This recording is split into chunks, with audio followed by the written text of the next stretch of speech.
What's something people don't know about axolotls?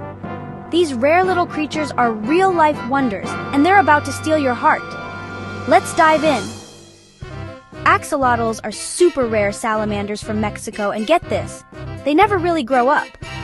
Instead of turning into adults, they keep their gills and live underwater their whole lives.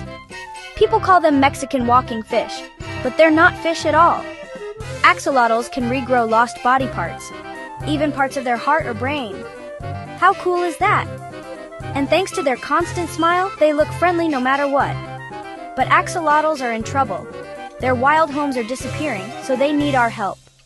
So next time you see a smiling, frilly creature online, remember, the axolotl is real, rare, and totally adorable.